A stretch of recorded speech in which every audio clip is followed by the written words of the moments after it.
Hi everyone, this is Alexander Zeitlin and this is the Lockdown Lecture Series for Intermediate Cello, adapted from the Alias Music Foundations course for the classroom setting. Let's jump into this week's work. So last week we put in the details work on our second and third movement. Let's play through it a little bit more in tempo and see if you guys are keeping up. Watch out for that articulation detail. That's where all of our energy comes from.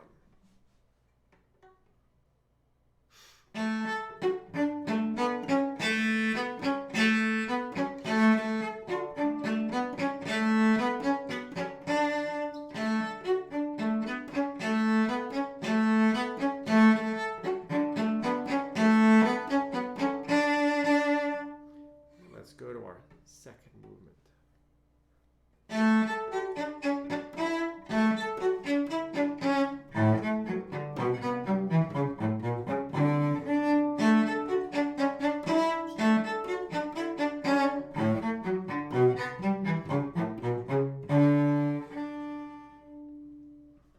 So if you guys can keep up, you're definitely ready to tackle the next part of the next lesson.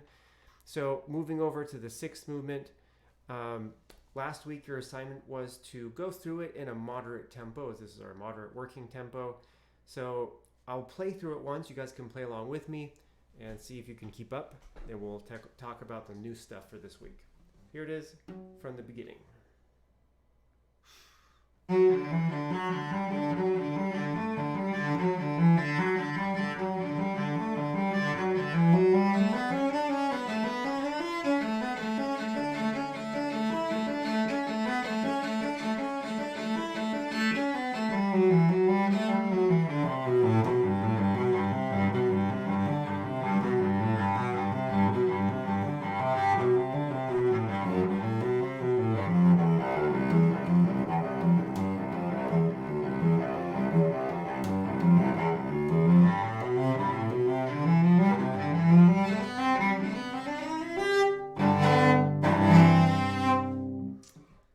There's our sixth movement.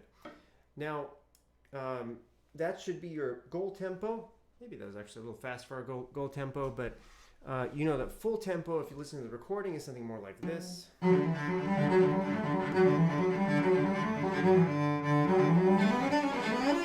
Right? So that's quite a challenging tempo. We're not going to get to that tempo with metronome workup, and that's because we don't quite have the finger strength and clarity in our left hand that we need.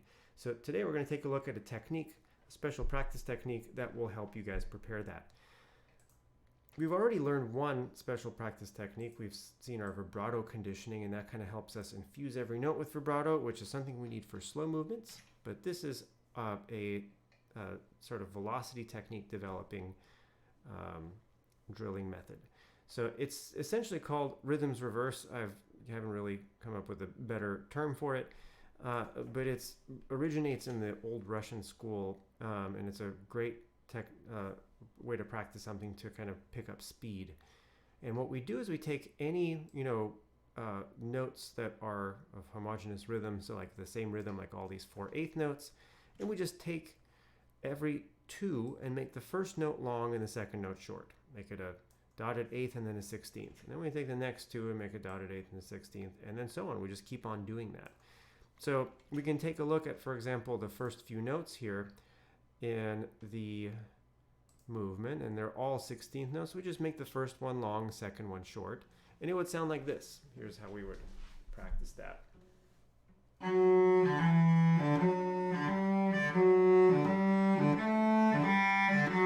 Right? So long, short, long, short, long. And then I would just reverse it. I would do the opposite rhythm then. I would do 16th, then an 8th, dotted eighth, and it would get the short, long rhythm. And it would sound just like this.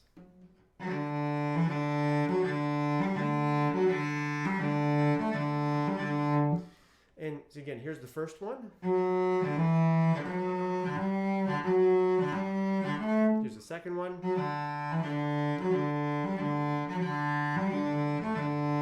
Essentially, it's the opposite rhythm. And what this does is a very effective technique because First of all, it increases the speed without increasing the overall tempo. So you have, like in the first rhythm, when you go from your short note to the long note, it goes very quickly. But then you have more time to prepare the next note. Of course, that would only increase the speed of half the notes. So then we do the reverse rhythm to increase the speed of the other half. Now, essentially, half the notes are moving faster, but overall the speed stays the same. So you don't have to, be flooded with like hundreds of notes coming at you per second. Overall, the speed is still slow. It's just half the notes are moving more quickly, allowing you to practice that clear, fast note change. The other thing is it actually makes you memorize the music better because it makes you start grouping things. Between that short and long, when you go short, long, I don't have time to think after the short note, oh, what's my long note going to be? It comes very quickly. I have to start reading 2 notes at a time, and that actually helps the memorization process too. So it's an incredibly effective technique. It accomplishes a lot of things. So the way that you practice it is you practice it by grouping the beats while you're doing this rhythm. Essentially, you bow it that way, and you're going to take the first beat in one bow. There's 4 notes in a bow. We're going to do rhythms in reverse, 4 notes in a bow, all the way through if you can, do it all the way through the whole piece. This is actually a good technique that's good to connect all these sections with. Then you will do it 8 on a bow. So in other words, 2 beats per bow. And then finally you will do it 16 on a bow. This also just helps you mentally group things into 1 beat and then 2 beats and then 4 beats at a time. And so your whole practice sequence looks like this. 4 in a bow rhythms. Then reverse. Usually it's a slow tempo. Then 8 on a bow rhythms.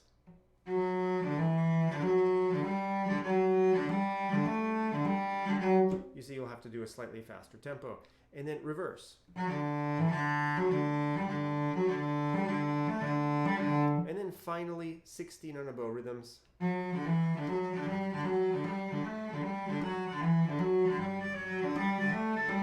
Reverse.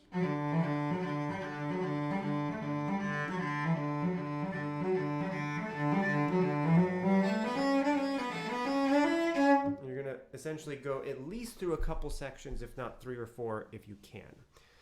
Now, after you have practiced the entire piece, 4 in a bow, 8 in a bow, 16 in a bow with rhythms, I also recommend practicing it with martelet rhythms. Martelet is this hammer bow stroke where you kind of play at the tip with short, strong bows.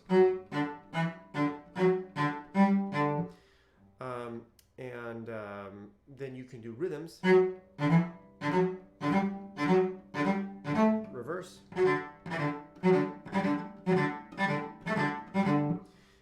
And this builds some clarity back into the left hand, because sometimes after those long slur rhythm bows, the left hand gets to be kind of mushy, and this builds some clear left hand finger movement into it, because the left hand will sort of copy the clarity of the right hand. So this will get you a lot of finger strength built in. You'll notice right away you'll be able to hit higher metronome speeds even after the first day of drilling. But after several weeks of drilling like this, you will see you'll have phenomenal left hand velocity technique. So we just have one more thing to go over, a warning for the A4 section, because we're supposed to be doing things 4 on a bow and 8 on a bow. And it's kind of convenient because the whole piece is like 8 on a bow, except for the very last line where it starts like 9 on a bow and then goes to 8 on a bow, offsetting the bowings.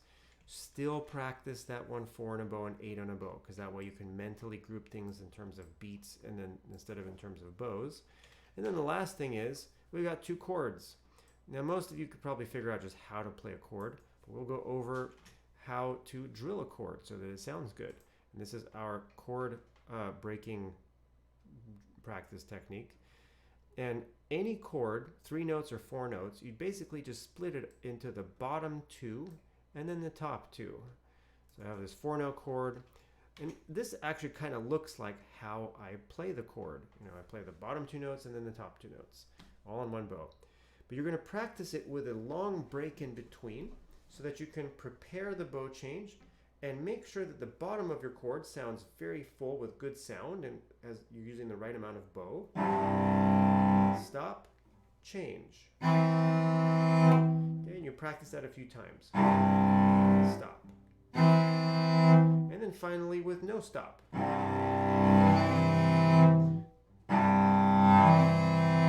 And that's how you practice chords to make sure that they come out well. You should do that to both of the last chords, so work on your chords. That's plenty of work for you guys to work on until the next lesson. So you have a lot of drilling to do, tempo work and chords, and hopefully next time we will see it at pretty much full tempo, and I'll play it in full tempo. You guys can play along, and then we'll move on to the next movement. Happy practicing. I will see you all at the next lesson.